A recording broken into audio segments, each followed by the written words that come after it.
Empiezo por su última frase, Ariel. Un saludo a Julián, a todos los televidentes y los navegantes.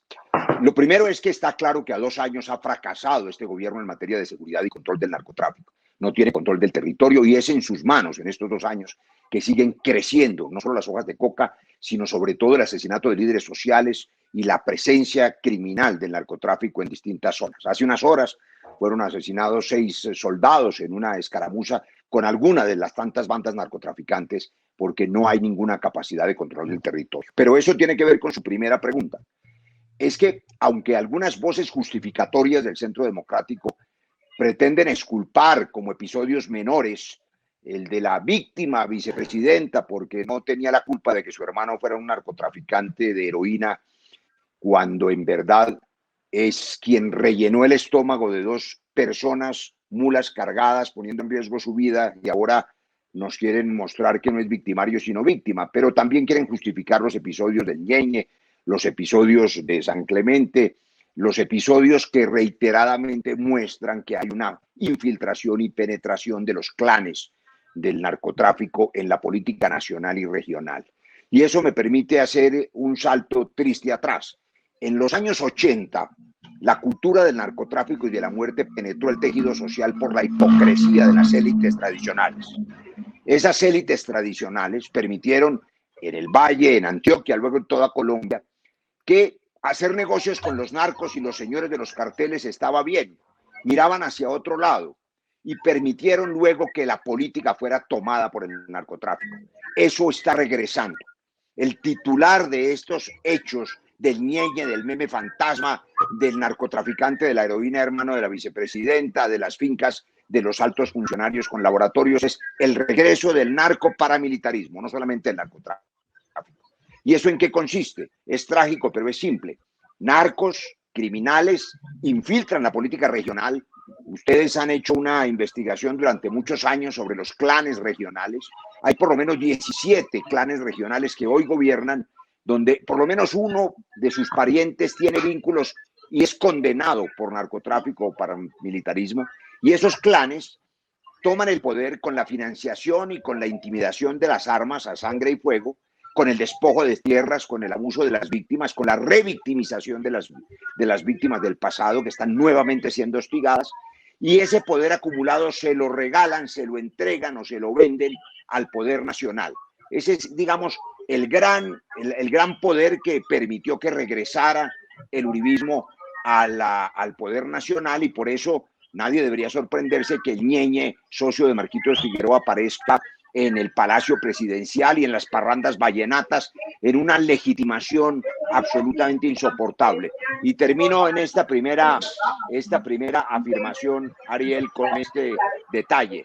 Independientemente de si la señora Marta Lucía Ramírez le ocultó la verdad a los colombianos y le parecía que era una víctima y no un victimario, y se fue de ministra de Defensa con esos antecedentes y le contó a Uribe y Uribe la nombró y le escondió a Duque y Duque la tuvo de fórmula. Independientemente de todo eso, lo que el pueblo colombiano ve es que sus élites bendicen el narcotráfico cuando se trata de uno de sus miembros. Bueno, en primer lugar, yo creo que están huyéndole al debate porque lo que se está estructurando en Colombia es que la guerra contra el narcotráfico es el principal sustento del narcotráfico. Porque si bien en Colombia sí hay un aumento de las hectáreas de coca y Colombia sí está llena de coca, es que aquí falta es la implementación de estos acuerdos que el Centro Democrático y que el gobierno colombiano no ha querido implementar seriamente. Entonces yo creo que esto le está pasando una cuenta de cobro porque los hechos están diciendo que más bien el gobierno colombiano es cercano al narcotráfico. Fíjense ustedes que el 27 de febrero se le anuncia al país que hay una narcofinca en el departamento de Cundinamarca, ya no en las selvas de Yarí, sino a pocos kilómetros de Bogotá, y que pertenece al embajador de Uruguay del gobierno de Iván Duque, que en el pasado había sido gerente de Transmilenio de la alcaldía de Gustavo Petro, y más hacia atrás el director de la Aerocivil del gobierno de Álvaro Uribe, que entre otras cosas hizo el informe de que Pedro Juan Moreno murió en un accidente. Entonces ahí hay una serie de conexiones y hechos que dejan muy mal parado al gobierno colombiano. Posteriormente, el 3 de marzo, es decir, 4 días después de la narcofinca, sale el escándalo de la ñeñe política en un artículo que firma Gonzalo Guillén. Y yo, contrario a lo que piensa el Centro Democrático, es perfectamente claro que el Ñeñe Hernández era un narcotraficante.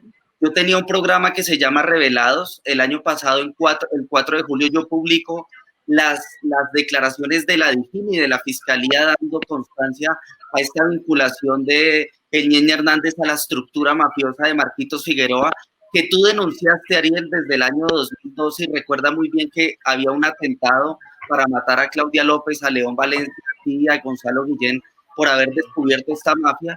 Es decir, que esto no es nuevo, esto es una investigación juiciosa que se ha hecho durante tantos años desde el periodismo, desde la justicia, desde el análisis, que deja muy mal parado al gobierno. Después, el 7 de abril, sale el informe de Inside Crime que revela que Marta Lucía Ramírez y su esposo tenía una clara vinculación de negocios inmobiliarios.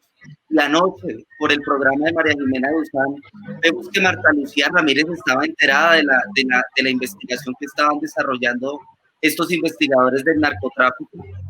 Y todavía es un misterio todo lo que ha hecho Marta Lucía Ramírez con Memo Fantasma, que está ahorita en Madrid.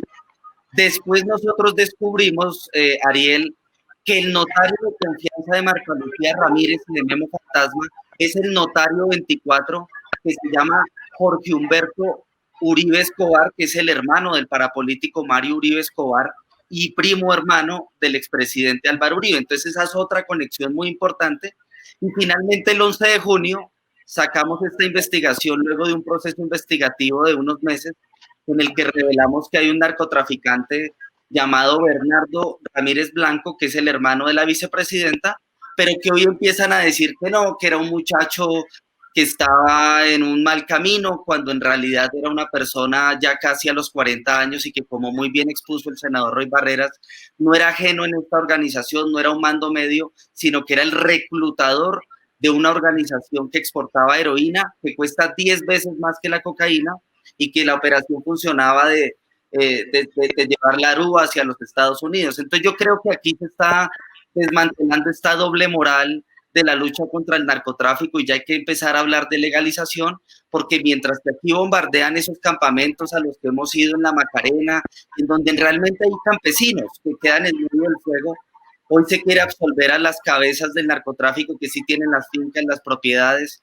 y yo creo que todavía no se conoce toda la información, Ariel, porque yo te adelanto que nosotros continuamos con Gonzalo Guillén investigando un tema muy grave sobre temas inmobiliarios del Chapo Guzmán en Colombia, y creo que ahí se va a abrir un capítulo en la historia que, a pesar de que sea muy peligroso, le va a decir las verdades que durante 40 años se le han ocultado a Colombia. El narcotráfico sigue manejando el poder.